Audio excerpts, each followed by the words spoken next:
Europe is standing at a critical crossroads in 2025. Its climate ambitions are grand, its targets aggressive, but its ability to deliver on those dreams is faltering.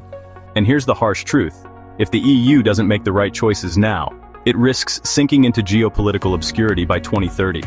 While the US is flexing its economic power and China is accelerating into clean tech dominance, Europe finds itself wedged between old allies and new necessities.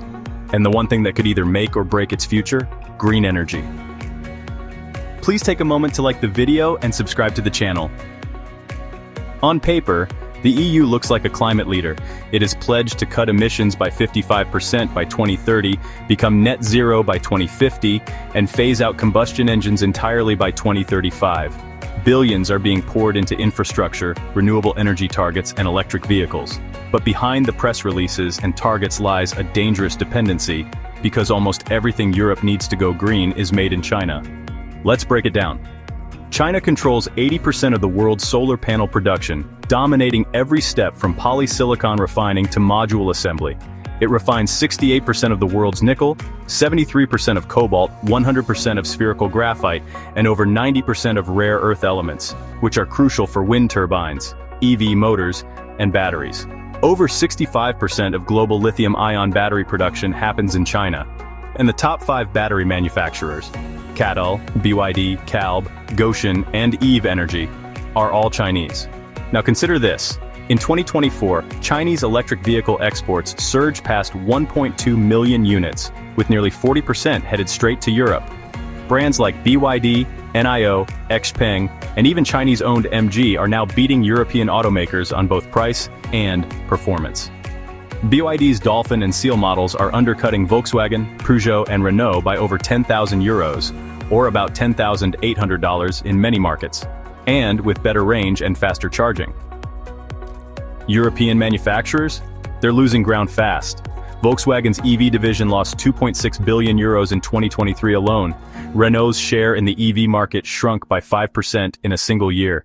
Even high-end players like BMW and Mercedes are struggling to compete with Chinese brands that offer the same tech at half the cost. The EU might dream of becoming an EV powerhouse, but it's importing the revolution instead. And it's not just EVs. European wind and solar firms are falling behind too. Once dominant players like Siemens Gamesa and Vestas are now plagued with turbine design flaws, supply chain delays, and profit losses. Meanwhile, China's Goldwind, Mingyang, and Envision are building wind farms across Asia, Africa, and even Latin America, at lower costs and faster timelines. So while Europe lectures the world on sustainability, it's writing massive checks to Chinese companies to make it happen. And if this trend continues, the EU won't be leading the green revolution, it'll be renting it. Worse still, this dependency has strategic consequences. Europe learned this the hard way with Russian gas. For decades, cheap energy from Moscow powered German industry, until 2022, when the war in Ukraine forced a messy divorce. Now, the continent is walking into the same trap, only this time it's green. If tensions with China rise, or if Washington pressures Brussels to tighten the leash, China could cut exports of rare earths, batteries, or critical components, and Europe's entire energy transition could grind to a halt. That's not a hypothetical. In August 2023, China imposed export restrictions on gallium and germanium, 2 critical metals used in semiconductors and solar cells, citing national security. The message was clear. If you play political games, we'll play economic ones. Now here's the part no one dares to say in Brussels. Europe doesn't have to be stuck in this position. In fact, it could achieve all of its climate and energy goals faster, cheaper, and more efficiently if it chose a pragmatic win-win partnership with China. Let's be honest, China has the scale, the manufacturing base, and the prices Europe can't match. It's not just selling solar panels or batteries, it's offering full systems, smart grids, EV charging infrastructure, energy storage, and AI-powered clean tech solutions. If Europe cooperated directly, dropped the paranoia, and treated China as a partner instead of a threat, it could rapidly deploy the green future it long dreams of. But that just won't happen, because Washington won't allow it. Through NATO alignment, economic lobbying, and media pressure, the United States continues to dictate Europe's partnerships.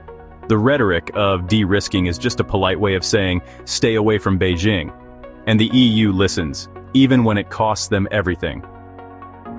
The US passed the Inflation Reduction Act in 2022, pumping $370 billion into domestic clean energy and pulling manufacturing back to American soil. Europe, by contrast, is still outsourcing, while simultaneously isolating its largest supplier. This isn't sovereignty, it's subservience. The truth is, the United States benefits from a weak Europe that depends on Washington's military umbrella and economic playbook. A strong Europe with independent trade ties to China, that's a threat to US influence. So Brussels is left juggling ideology and survival, while China keeps exporting the future, and the technological gap is only widening. In 2025, China introduced commercial-scale HJT solar modules with conversion efficiency rates over 25%, while Europe's panels remain stuck below 22%. Chinese firms are also rolling out solid-state batteries, wireless charging highways, and off-grid modular solar farms, tech that doesn't even exist in the EU yet. What we're witnessing is a global reversal of roles. For centuries, Europe colonized the world for coal, gas, and oil. Now it imports rare earths and lithium from African nations where Chinese companies own 70% of the mining rights. Europe used to sell infrastructure, now it's buying it. If this dependency deepens, Europe will not be the climate hero, it'll be the green vassal. A consumer of Chinese technology, a dependent of American policy, and a spectator in the very revolution it wanted to lead.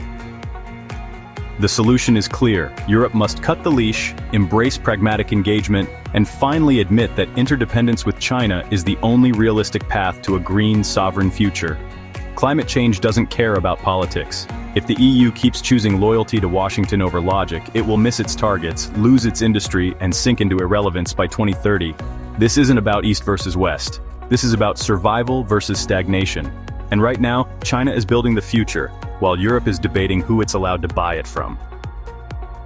If you enjoyed the video, please like the video and subscribe for more content.